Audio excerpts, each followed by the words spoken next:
Hey, so this is a 2019 MG3. I'm about to replace the spark plugs in this. I'm just doing it as a preventative thing, but these MGs suffer a little bit from poor spark plugs essentially. From factory, they don't come with great quality spark plugs, and after a couple of years of driving, you start to get some shakes, some spluttering, some hard starting. So let's get busy and replace these spark plugs. Okay, just looking under the bonnet here, we've got a big sort of air box that's got to come off first. So it's a little bit hard to see, but just on this section here, we have a clamp that we want to undo. So we can just run a long screwdriver in, hit it in there and unwind that one. We'll just get it nice and loose. And once that's loose, you can reach in here and just pop that tube off the airbox. Next on the front here, I just want to remove this intake sort of ducting here. If I squeeze in here, it squeezes these little clamps out of here. There's one on the bottom and one on the top, and then I can just pull that out. So there's those little notches, and that just squeezed right in. So just sort of push that out of the way. With those two parts unclipped from the airbox, we can grab this, just give it a little bit of a wiggle, and it's sitting on some rubber mounts. You can get it up and pull it up out of the way. Just for reference, they're the 4 mounts, and they sort of clip over these things. With the airbox out of the way, you can clearly see that intake tube that we just needed to move the clamp off and slide off. Now we have a really clear view of our 4 coils here. Because there's a bit of dust in here, I'm just going to give this a quick blow off. Now these electrical connectors, they just pop up a little bit like that. Let's see, that one there is unlocked, that one's there sort of locked. Then we can just squeeze that tab down and pull the connector off. Let's do it to the next one.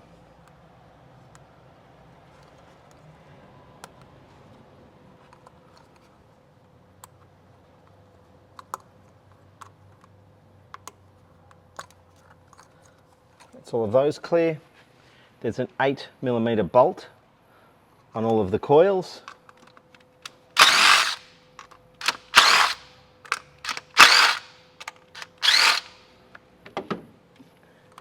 Pull the bolt out of the way. Now sometimes, they came out quite easily. Sometimes you might need just to give these a little bit of a wiggle.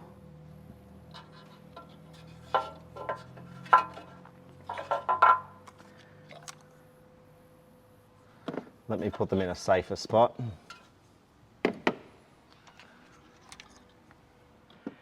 Now I'm just using a fairly common 6.16mm spark plug tool. I'm going to need it on an extension bar just so I can reach down and into there.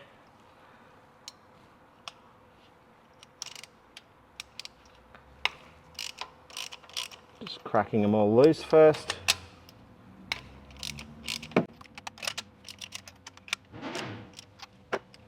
Now that they're loose, I'll just spin these out by hand.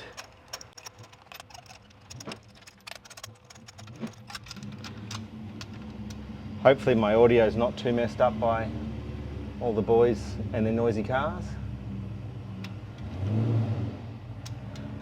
We've got a few nice cars driving around me today.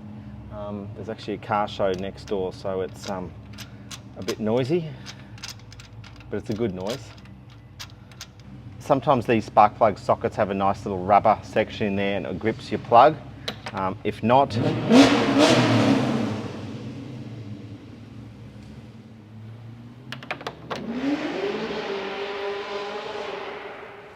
now some of your spark plug tools have a nice rubber section in there and it will grip the plug once you're undone. Mine's missing, so I've just got a magnetic tool just to pick up my plugs. I'm just going to sit them here. I like to keep them in order.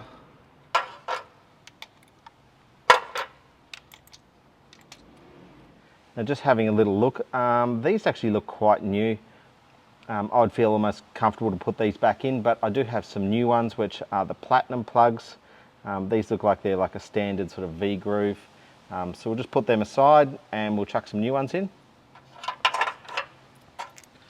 Okay, so I've got 4 new ones here. These ones have a platinum tip, and you can see there's like a little button of platinum or something that's been welded onto that core. These will last a little bit longer. Do notice I did cover up the brand on these on purpose.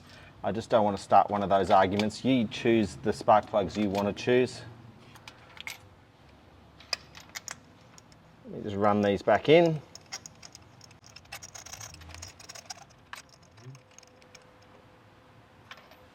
Okay, so they've all been running loosely. Let's just do them up. Once it gets firm, I'm just going to kind of go a little bit tighter. Remember, it's the first time these washer has been sort of compressed. So we don't want to go over tight, but you can feel that washer getting compressed and tightening down. As a rough guide, once that sort of spark plug seats itself, it's about 1/3 extra of a turn just to tighten and compress that for a new plug. Also, when I put these back in, I'm just checking for any sort of obvious damage, deterioration, oil, because sometimes they leak in there. So we'll just carefully drop those back in.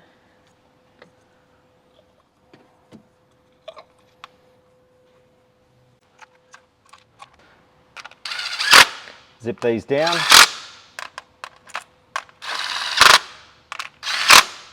Put our plugs back in. So it'll clip on like that and then lock it down. Clip it in, lock it in, clip, lock, clip and lock. While I'm in here, I'm just having a quick look just to make sure everything else is in order. Look, that to me is not an oil leak or anything, it's just a bit of weepage, seepage, whatever you want to call it. Everything here is fairly dusty, dirty, but dry, so that's a good thing. Now getting this air box, you need to roughly sit it back into position, and you can line it up nicely with that there. I can feel it on those 4 lugs. So we'll push it on and on. Just going to reach around the back and get that hose onto the air box. Spend the extra moment to make sure that that is fully on there. You don't want it just on a little bit. It's got to slide up quite a bit. And then we'll tighten that up. Now, it doesn't need to be ridiculously tight, but just nice and firm. So this piece of pipe work here, you can just manipulate it back into place. Just make sure that's locked and engaged. That's fully on. So with that, everything's in place. Let's just start it up, make sure everything is as we would expect.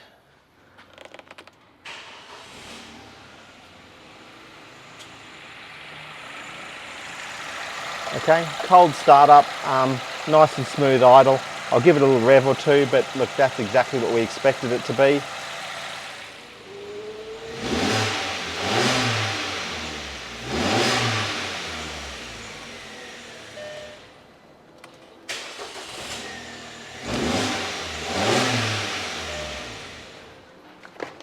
Hey, so that's now pretty well job done.